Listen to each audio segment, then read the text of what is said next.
Hi, and welcome to Back on the Broomstick. I'm Layla.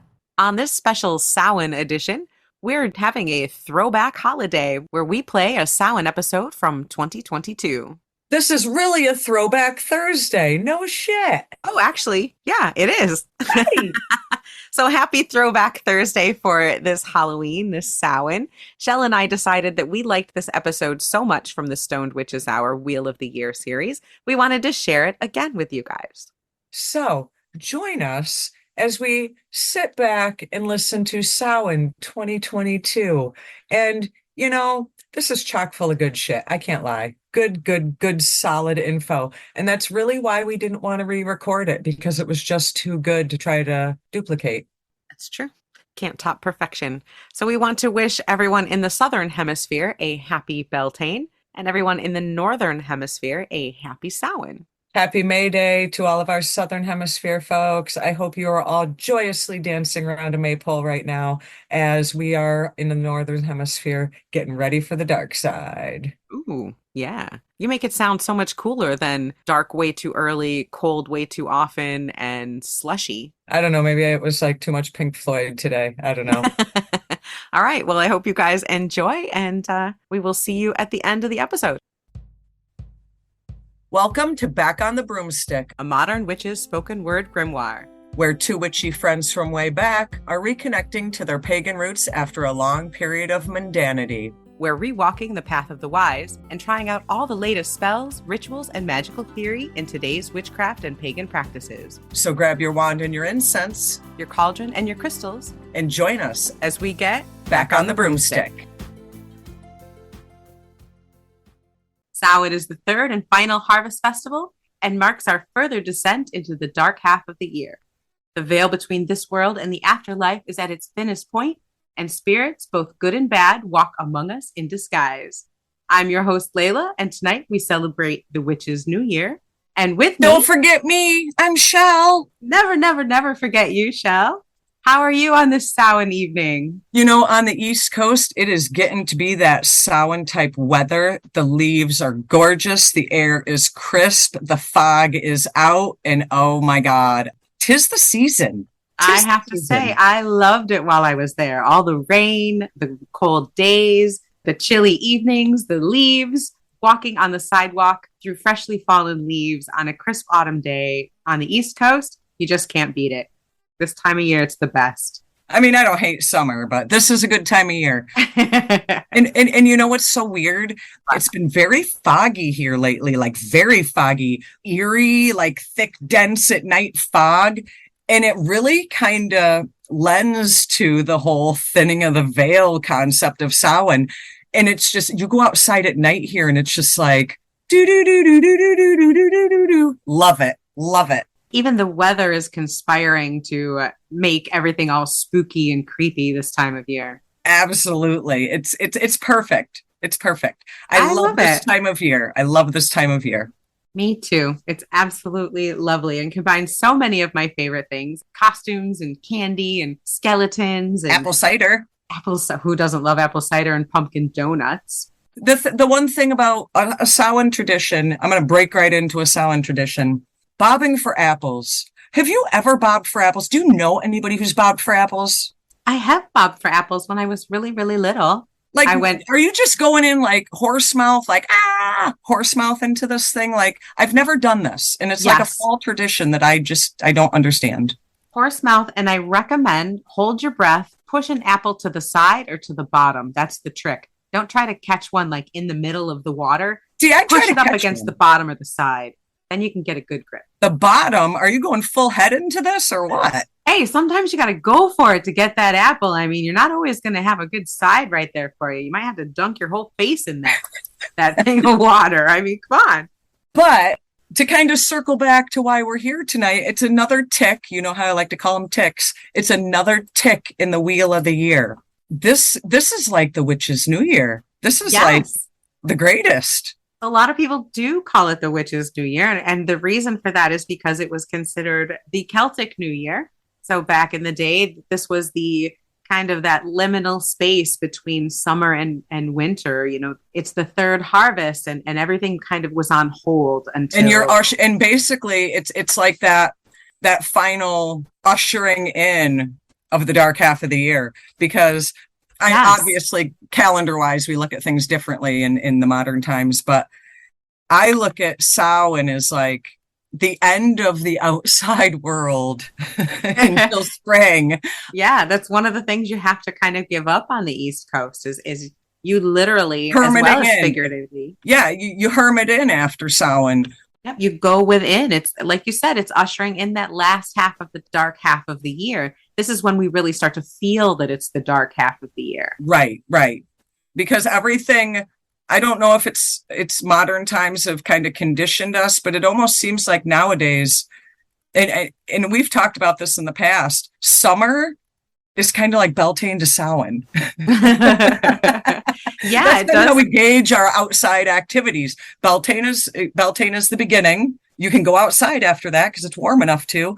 And after Samhain, it's too damn cold. That's so true. And to our listeners in the southern half of the world, hello to South Africa and New Zealand. You guys are celebrating Beltane right now.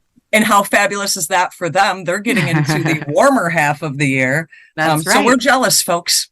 Well, I kind of really like Samhain. There's a lot about Samhain that I enjoy. I mean, would Beltane be as sweet if there wasn't a Samhain? Exactly. Kind of that yin and yang. Exactly. And there's a lot to be said for I'm an introvert. I kind of like the cooler days and cooler nights, especially in California. You don't get those that often. And so it makes it easier to get outside and do things, but it also makes it easier to get cozy indoors and do some crocheting or do some crafts or do things around the house. Work on yourself a little bit, It's a nice time of year to kind of balance that outward facing Beltane summer.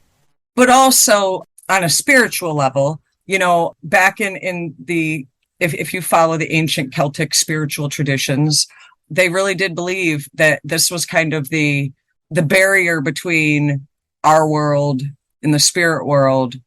There's an easy transition now. Some people say the veil is thin. Other people say that door has opened. However, Yes. you want to convey the thought, that the barrier between that physical world and that spiritual world breaks down to almost nothing at that point. That's where you kind of get into some of the traditions of honoring your ancestors. If you're looking to speak to folks, if you want to talk to your grandma, now is the time. Yes. Because this is where I personally feel that you can make those connections easier. I agree. This is definitely the time of year when the Celts believed that the supernatural world, the world of death, was very close. It just kind of ran alongside this one. And as the harvest wore on, as we're harvesting that grain and things are dying, we're getting closer to that veil. So the separation between this world and the world of the dead gets thinner and thinner until it's almost non-existent on Samhain. And this is, like you said, it's an excellent time for ancestor worship. One of the things that you can do to honor your ancestors is to have a dumb supper or to set a place at the table for them so that they can join you for your feast. I noticed one thing they have here in Salem, and I never heard of it before. They call it a mute dinner, a mute supper. It's the same. That's what a dumb supper means, a silent supper. Yeah, yeah. And I was like, wow, I never heard of it referred to as that. I know I've heard of the dumb supper, but not a mute supper. Yeah, I guess being struck dumb was an old saying, like being struck speechless. Well, and I think it also goes back to the times where they used to refer to folks with certain disabilities as deaf, dumb, and blind. Yes, that's right. Exactly. Dumb really was an old-fashioned way of saying mute. Exactly. And you take that place setting and you set a place at the table for the people who have passed on, who can't sit down to dinner with you anymore. And you leave it there for them, at least for one meal. And it's a beautiful way to invite them to participate in your life again, to invite them, to be at your dinner table one more time. Right. Building an altar is another thing that a lot of pagans and Wiccans will do this time of year. They put on pictures or mementos from your ancestors. Little trinkets or something. One thing I do, my grandfather was a fireman, and I have one of his fire badges. And I put that on my altar on Samhain, my grandpa's fire badge. My grandmother, Halloween was like her frickin' Mecca. She loved Halloween even more than Christmas. You met her. Oh, yes, I remember. She had this little wooden pin. You know how back in the 70s, everybody had a pin. Everybody wore pins. Yeah, brooches. Yeah, she has this little wooden pin and it's a painted cauldron. Oh, wow. And Nice. I wear that every Samhain, even if To I just honor wear your it to work. ancestor. So I'll put my grandpa's badge on the altar, but I'll wear my grandma's pin, the cauldron pin, because that was her jam. That was her jam. That was her holiday. And even if it wasn't to remember ancestors, I would have done that anyway, because that was her favorite holiday.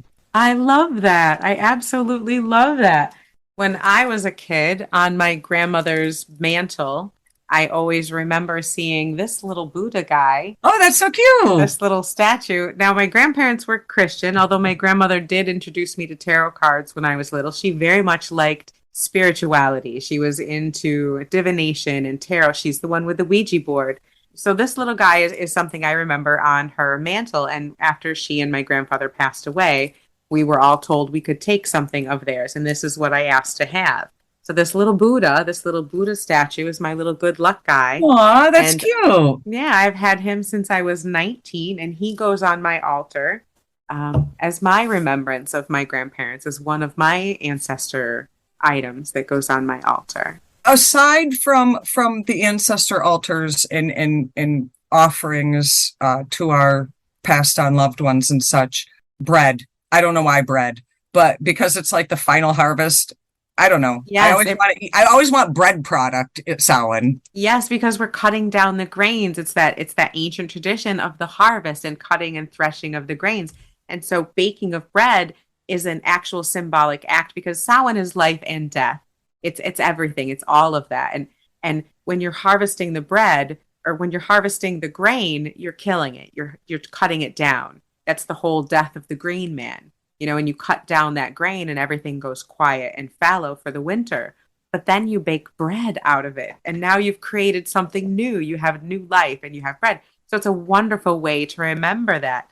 I know in Mexico for the Day of the Dead celebration, which is right around the same time on the 1st, one of the things they do is bake cookies and sweet things to remind you of the sweetness of life. I just wanted to say one thing that the Celts also did was they would leave out baked goods or cookies or things of that nature out for the fairies. So they would leave out stuff for the fairies and the She because that was kind of like their last offerings of the year. Exactly. And they were kind of trying to buy them off for the winter months. Right? You know what Because I mean? exactly the way the veil is thinnest, and it's not just your ancestors that are coming back. It's bad people, it's tricksters, it's the She, It's Fae, it's the Fae, it's the everything. Tuatha De Danann, it's you might be caught up in the wild hunt on this night. And so people would dress up and wear masks to kind of fool the bad spirits that would come around. They'd carve turnips and other gourds, later pumpkins, and light them to scare away bad spirits. And they'd leave offerings for the good ones and to appease the bad ones, to maybe kind of leave them alone. And that kind of is what led to the modern day jack-o'-lanterns and costumes. Samhain and the Day of the Dead, Dia de los Muertos, are very, very similar in that it's ancestor worship and honoring those that have gone before and using lights and offerings. And in Dia de los Muertos, it's called an ofrenda, the altar that you put up for your ancestors. We just call it an altar, but we use a lot of the same things. Well, it's more about celebrating the dead. It's not about grieving the dead. And I think Right. probably a very important distinction to make to folks. Samhain is the thought behind it is definitely not grieving based. It's Right. more celebratory based. And it's not to say you might not be sad inviting, your deceased loved one over for dinner, but essentially you're inviting them back into your home to be part Right. of your family again while warding off the bad ones or the She. Right. That trickster. Loki's Right. out there, people. Loki will come to you on Samhain. Different pantheon, but You don't want Sure. that kind of mojo. Exactly. And while Halloween is kind of derived from Samhain, it's not the same. There's the whole giving of offerings and the possible tricksters and the wearing of masks and the carving of pumpkins. But a lot of those traditions came to the United States in the 1840s when the Irish came here after the famine, and they brought with them a lot of their Samhain traditions, including asking for Masks. food, Yep. masks, asking for food from neighbors for the feast, and trickster things, causing trouble. And it got to be so out of hand that I believe in the early 1900s, some major cities started having sanctioned celebrations on All Hallows Eve or Halloween to kind of tone down some of the mischief night and Samhain trickster things that were happening. But back when some of those Celtic traditions were brought over here by the Irish and whatnot, we've talked about this on other Sabbath episodes about the correlating Christian holidays. People forget because for pagan folk, this is absolutely a high holiday. Yes. It's like our Christmas. It's one of the 4 major Sabbaths of the year. Right. And people forget that there is a Christian correlated holiday.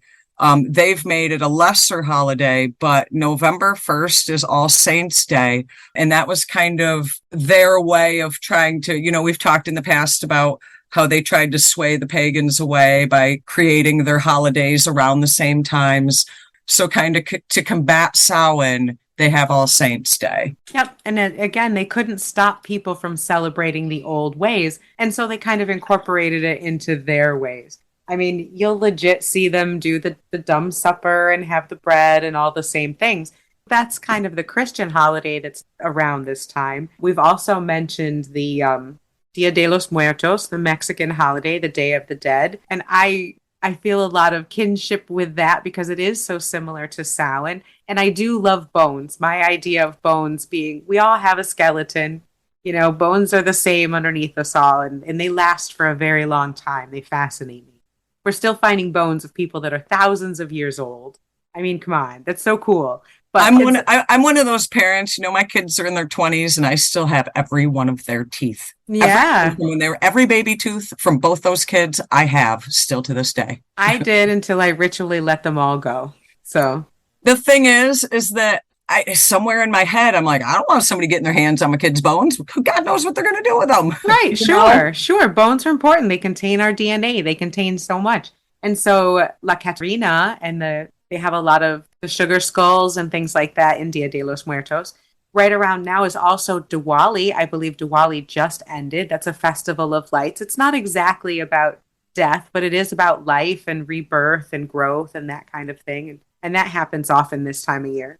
I believe Diwali started on Sunday, October 23rd, if I'm not mistaken. Yeah, and I think it goes for 5 days. Right. So, and that's, and that's, again, not the same, but it is a holiday that's going on now. And it does have to do with, it's the festival of lights. It's the triumph of good over evil, I do think the important thing to always remember, no matter what you believe, is we all have coinciding holidays. It's interesting to me that this time of year is that harvest time of year, like when people we start to figuratively go inward. Samhain is a good time to sacrifice what didn't work for you. Reflect. Yeah. Reflect is a good word I like to use with Samhain. It's a good time to reflect on the last year as well as how do I want the next year to go. Yeah, a great ritual I like to do on Samhain is to literally do a ritual of letting go. Not just ancestor work, but you can also take something about yourself or a relationship that you didn't like or something that happened during the year that wasn't, good for you. You can write that down on a piece of paper. And if you're lucky enough to be in a community that has a bonfire, you can throw that into the bonfire and release that. During this time is a great time to let go of that doesn't serve you. Sacrifice it.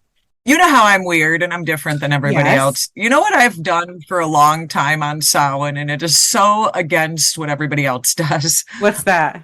I actually make wishes. Ooh. And you want to know why? Why? Because I feel like, I mean, that I've always had kind of that connection, especially with my grandfather. Yes. I remember my garage apartment when my grandfather would show up, and his ghost was there all the time. Shit would move. Blankets that you were near would suddenly get an indentation in it, like someone sat down. It was freaky. But, I kind of always looked at it as a time where I kind of focused more specifically on my grandparents. I always kind of looked at it as a time where I could specifically ask him for wishes. Oh, because he's right there. Not like a wish upon a star kind of a wish, but hey, Grandpa, could you help me out here? Like those kind of, like a specific, Yes. you know what I'm saying? I've taken that approach because I feel like that's like the best tie. You know what I mean? I love that. I would talk to a lot of times I would talk to my grandmother, my mother's mother that passed away before I was born. But I've often been told I am her twin. I'm her spitting image and I act like her, I talk like her, very much a lot like her. And I feel very connected to her in a lot of ways. She was a very cool lady from everything I understand. And so I can feel her very strongly on Samhain. And I do enjoy being able to talk to her a little more closely. And that's something, taking some time to meditate, to set up your altar with pictures, with notes to people that you love. Have a little fire or candle if you can't have a fire, and write a letter or write a physical note to someone that has passed on, and burn it. Let it go. It's a great way to communicate with spirits. It's also an excellent time to do divination, or to get a tarot reading, to get an astrology reading from someone. It's also a good time to take that one last walk out in nature before you have to wait 6 months to do it again. Oh my gosh, yes. If you are on the East Coast, or you're in a climate where you're going to get trapped inside because the weather is going to be shit, then definitely take that time. It's really nice in California, Southern California. The weather is just balmy and perfect this time of year. It does start to get a little bit colder. I can't do exactly all the things you want to outside. Future Layla here. I was so smug when I recorded this. I lived in Southern California at the time, and the weather was gorgeous all year round. Now I live in the mountains of Pennsylvania. And no, the irony is not lost on me. Future Layla out. So yeah, enjoy the weather. Get out while you can, and try to soak it all in. One last cool tradition. I don't know if you remember this, but one Samhain ritual we did when we were in the pagan community back in upstate New York together.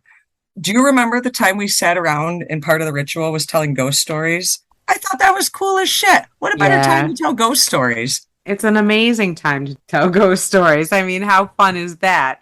I don't know. I feel like I do more reading this time of year. I do more investigating this time of year. Maybe it's just because I don't leave the house this time of year. It kind of gets back to, this is the time of year to reflect. This is the time of year to go inward.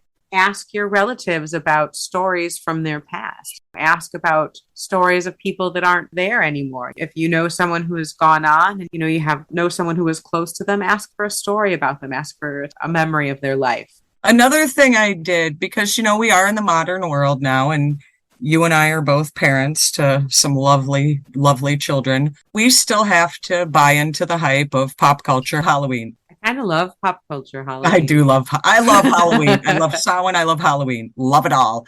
I actually, I'd take the kids out trick or treat, and I would make them leave a piece of candy. I don't know if you remember, in my old house, I had that front porch that I never used a lot. Mm-hmm. Each kid would leave a piece of candy out on that front porch. Oh, leaving offerings for the Fae is definitely an excellent idea. Now, they'd, of course, leave a piece of candy that they didn't want, but that wasn't the point. Yeah, leaving an offering for the Fae.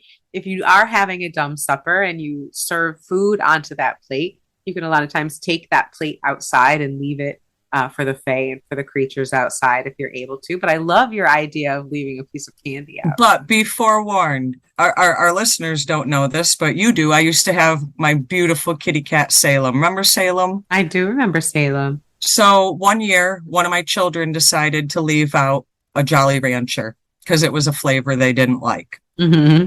Well, apparently, I used to let this cat, this was an outdoor cat, and we had let him out, and he must have ripped the package or whatever. And when he had come into the house a day or two later, guess what was stuck in his damn fur that I had to cut out? The Jolly Rancher offering. He had the thickest, the blackest, the most floofy fur. With a watermelon Jolly Rancher stuck in him. That must have been too. Well, then I thought it was bad mojo because I'm like, oh my God, the cat takes the offering. If a neighbor kid took it, whatever. But I'm like, the cat, stay away, man. You knew this cat. He knew better. He did. He should have known better. He was just messing with us. It was just one of those simple, every kid's willing to give up one piece of candy. Mm-hmm. I will also admit this is a time of year I love to throw on my black cloak and go haunting the local graveyards just to see what I can see. Pick up an acorn or a cute branch that's now a wand or something like that. And I love it. Look for stones or hollows. What are they? The wish stones, the ones with the holes in them, or Hagstones. hagstones. And of course, creepy me. When I was a teenager, I found the bones of a bird, and I was so thrilled. And I had those on my altar forever. Oh my God, that you would do that. I'd be like, I wouldn't even touch that shit. And you'd be like, yeah, let me take that home. I did too. There's where our witchy differences lie. You are all bones and stuff. And I'm like, man, has that shit been sanitized? But people think you need to spend a lot of money. You know, I had someone I was talking to earlier this week in my day job, and we were talking about like altar stuff. I happened to work with someone who's like, ooh, there's another witch at work. Let's talk. And, you know, I don't mind. No. When have you ever minded? And, you know, she's like, well, I was at this store and that some of that stuff's expensive. I'm like, you know what? Go outside, get yourself a red leaf that just blew off a tree. Go get a twig that broke off of this. Take 5 of those twigs and make a pentacle out of them and take some shoestring and tie them together. Boom, there you go. People think that it's all about what you spend on your altar. Nope. It's not. Something that you made is always going to be better than something that you bought. I mean, not to say that things that you buy aren't awesome. I love pretty things. Oh, I love pretty things. Give me shiny things all day long. But pretty things are pretty, not necessary. Right, and not necessarily powerful. Samhain is also a time when I like to actually do ritual. It's the veil's too thin for me to just want to sit there and kind of visualize. It's almost like an obligation. Yeah. You know, and to wear your black, your protective color, and to go outside, make a circle of leaves, make a, you know, kind of break out a circle in your fall leaves if you're lucky enough, and have that barrier, or use birdseed and walk a circle, you know, and call each quarter. Use your air, your fire, your water, and your earth, and walk the circle to protect it and to bind your circle and make a safe space to do your ritual, to do your memorial to your ancestors, or to honor that third harvest, or to sacrifice something from your past and to move forward. You know, it's doing ritual on that night is just, it feels different. It hits different. I think one thing that I've also found very important about this time specifically, not only has the earth sacrificed in the form of you've taken down your crops, you've chopped them down, you've cut them down, you've dug them out of the ground, whatever hell you're doing with your crops. Just as the earth has to make that sacrifice, what's your sacrifice? You're going to go into the new year, you got to give something up. That's the deal. That's right. Whether it's a habit, whether it's, I don't know what, you got to give something up. Almost like a New Year's resolution. Exactly. It's an excellent time to do that. And I have to say that there was a Samhain in particular, right before I met my husband, that I was finally ready to let go of bad habits of the past, old relationships of the past, things that hadn't worked for me. You know, I was ready to just let go of all of it, start new, and just really be happy with myself, right? Not look for relationships or anything. Oh, I remember that Samhain, and I also remember the following Beltane. So that's Samhain. After the community ritual, while the bonfire was still up, I did a small ritual. I had a friend do a heartbeat drum and everything. And I threw some things into the bonfire to kind of sacrifice that past and let go and start new. And that Beltane, my bestie, was convinced to bring the love of my life to Beltane. You're welcome. Thank you. So, but I think it really started that Samhain when I was ready to make those sacrifices, when I was ready to let go of things that didn't serve me, finally ready to grow up and to shed those things. And I'm not going to say that it was easy, because it wasn't. It was hard and it was difficult. It was a very heart-wrenching ceremony, but... And look what you got out of it 6 months later. Exactly. Just because something's hard to let go of doesn't mean that you shouldn't, you know? And I had a lot of baggage from a lot of shit in my past, and I was more than willing to kind of throw that in the fire and let the new year start fresh. And half a wheel of the year later, I reaped the rewards. So it's worth it. And look, folks, here we are 20 some years later, and they're still happily in love. That's so true. But it that change in you all started with giving something up. That's What's exactly what's the right. sacrifice? Yep, that's right. I don't believe in resolutions. Resolutions are kind of weird, but sacrifices, I guess you could say it the same. I guess you could say it's different, but I guess it sounds better if you call it a sacrifice and not a resolution. Well, if you don't sacrifice, if you make a resolution, you're just kind of making a promise to yourself. You're lying to yourself. Oh, we know how you feel. But if you sacrifice something and let go of things that aren't serving you, that's a little bit different. You're not really making a promise so much as cleaning house, as letting things in your life go that need to be let go. And sometimes you need to do that. Just like the earth that lets things die, you need to just let things die. Exactly. Just like, what was her name? Persephone's mother, the goddess of hearth and home. Not Hecate. Demeter. Demeter. There you go. So Persephone's mother, Demeter, sacrificed her daughter. Her daughter went to the underworld and she had to let her go. And so now everything is kind of dying and because she's sad about her daughter being gone. So you've got Persephone and Hades as gods this time of year. Which we've actually, we used to do some passion play based rituals, and we actually kind of did that whole Persephone, Demeter, Hades, transitioning to the underworld, dark half of the year concept for a ritual. And I loved it. I miss it. Let's do it again. We should. I miss community. I do have to say, I very much miss that community, and I haven't really found anything to replace that. Let's see, a goddess that you're familiar with, Hecate. She's a good triple goddess for this time of year to call upon. Definitely the going within and seeing what you hide from yourself. And Yes. those are the things that you can kind of really delve into at this time of year. Oh, absolutely. Absolutely. There's so much about looking at the dark half of yourself, being comfortable with who you are when you're alone and kind of going through all of that. The yin is easy. The yang, not so much. And here we are. Yeah. Not so much. That's right. The fire obviously is a symbol of life. And back in the day, the ancient Celts, from what I understand, people would put out the fires throughout the whole village. Everybody's fire would go out, all the hearth fires. And they would light one fire, bonfire or bone fire, because it would often be lit with bones. But they would light this main bonfire and then everyone would come to that as part of the celebration and they would take fire from that central bonfire back to their home and relight their hearth fire with it. And it's just kind of a reminder that fire is life and that everyone is connected. And we would stay up late at rituals, a little late. One thing I always remember is that fire was dying at the end of the night. And, upstate New York, end of October, a little chill. A little bit.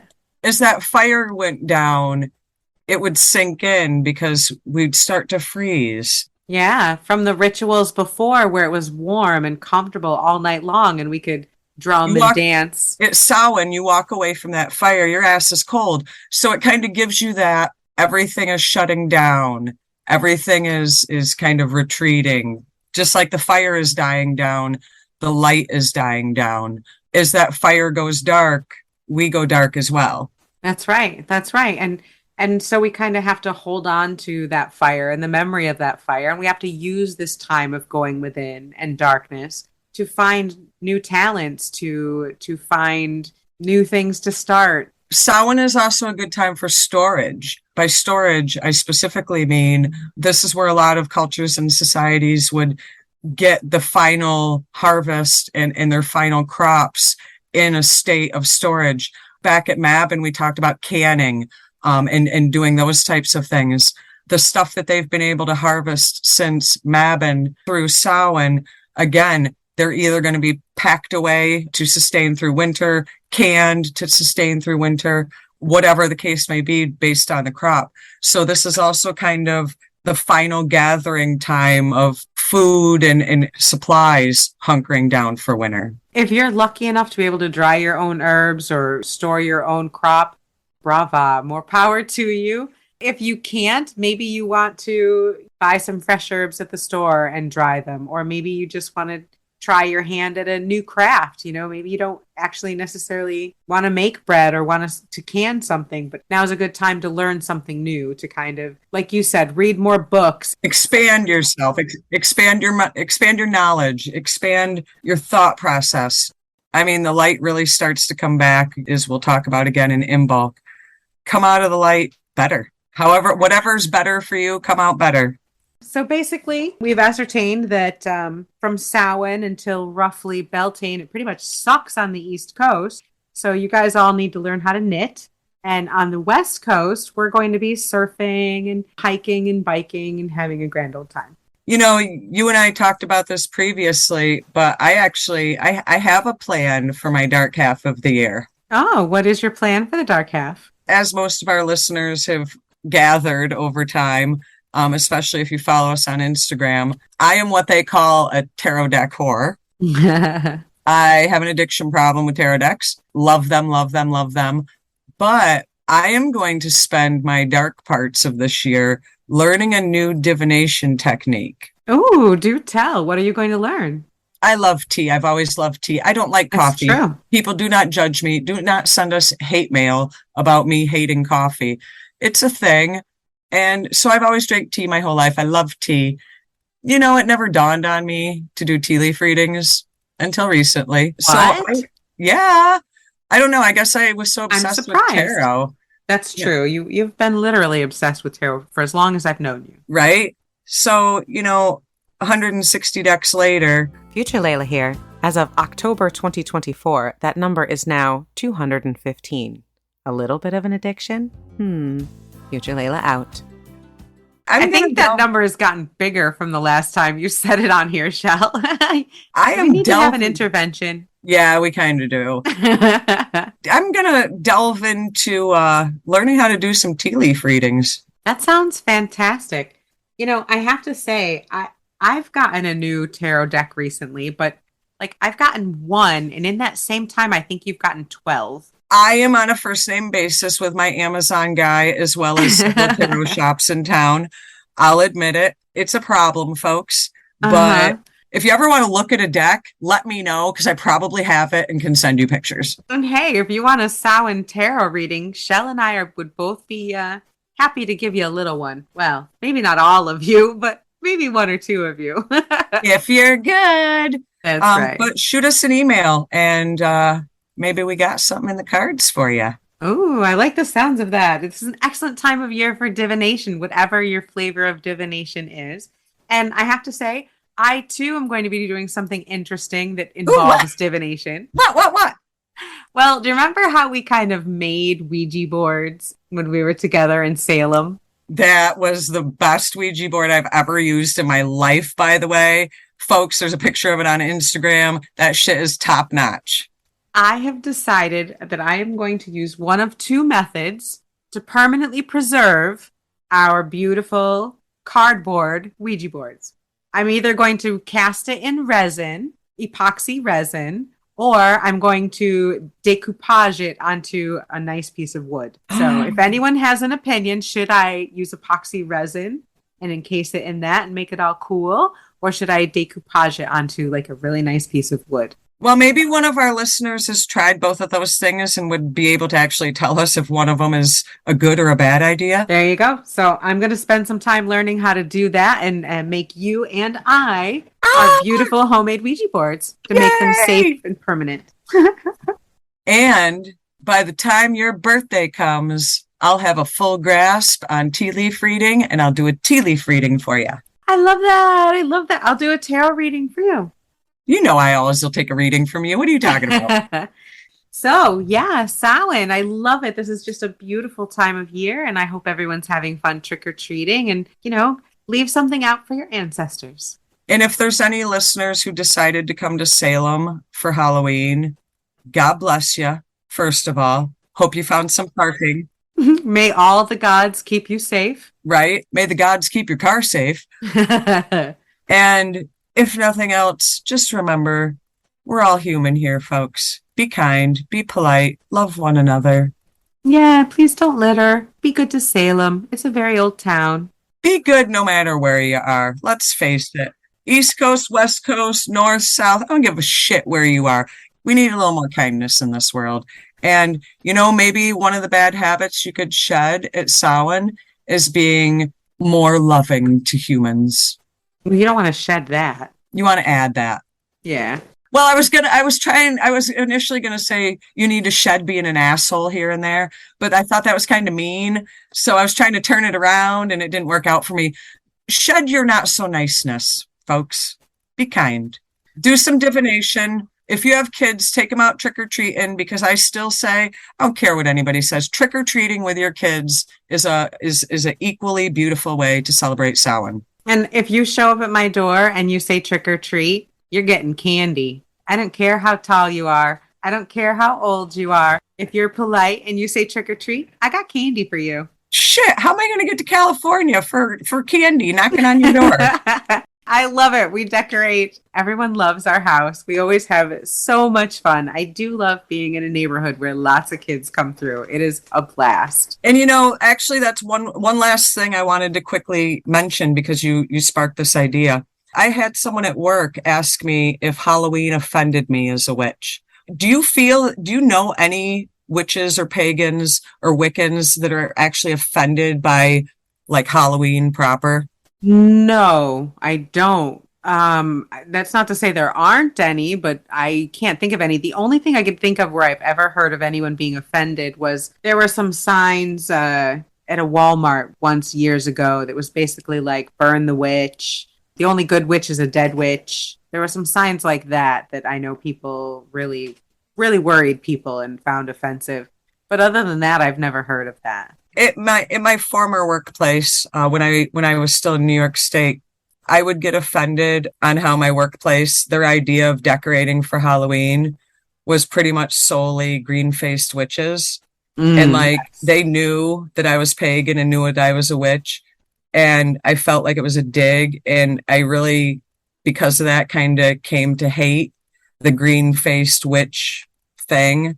I love Wizard of Oz, don't get me wrong, but I love green, don't get me wrong. Love Bora. I love Bora, but somehow that green-faced witch can tend to rub me the wrong way. But as long as people aren't ridiculously offensive, I am down with Halloween. I love dressing up. I love going out. I was brokenhearted when my kids stopped trick-or-treating at like 18 or 20 years old. Yeah. But I would be the first person. You give candy to teenagers, folks, because those teenagers could be vandalizing, procreating when they're too young to, doing drugs. Give them the candy if they knock on your door. There's nothing wrong with it. And as a parent of children who were taller than me by the time they were 9 years old. No joke. True story. True story. Don't tell me my kids are too old. She was 9. 9. Just because they're tall doesn't mean they're not little. My kids, I can't remember if it was 18 or 20, but my kids trick-or-treated until they were like 18 or 20. I would have happily given them candy. Yeah. No joke. I have zero problems with that. I love it. But I was in a neighborhood where people embraced the concept. If they're trick-or-treating, they're not causing trouble. Just give the kids candy. I do remember one year trick-or-treating in your neighborhood with my kids, and we had a blast because the neighborhood went all out. There were adults giving adult beverages to other adults that were trick-or-treating. People were, pulling wagons behind them with food. There were barbecues. There was music. We were walking down the street in cloaks and nobody was looking at us with weird faces. Oh, yeah. I always dress up as a witch. Yeah. What's your costume, really? This is me, 365. So, folks, we want you to have a happy and safe Samhain. We want you to have a happy and safe Day of the Dead and New Year. And we'll catch you for the next tick in December. Yeah, we'll see you on the other side of the veil. Thank you so much for listening to this special throwback edition of Back on the Broomstick. That was super fun. And I'm going to reiterate, that was a good, solid episode. It really was. I just want to remind folks, if you aren't aware, Laylla and I, Back on the Broomstick, had a little short-lived podcast called The Stoned Witches Hour. So if you haven't checked it out, search it where you search your podcasts. It was actually a lot of fun. What do we got? Like 72 episodes of greatness. So go check that out. If you like paranormal stories with a little bit of cannabis mixed in and a witchy twist, Witchy weed and ghosties. there you go. If that's your bag, check out the Stoned Witches Hour. So thank you guys again for listening. If you like this episode, give us a like, give us some stars, a review. Send us an email at backonthebroomstick@gmail.com. Check out our Instagram, Facebook, and YouTube. And we will see you tomorrow. Happy Samhain, everyone. Blessed Samhain to you all, and keep it witchy.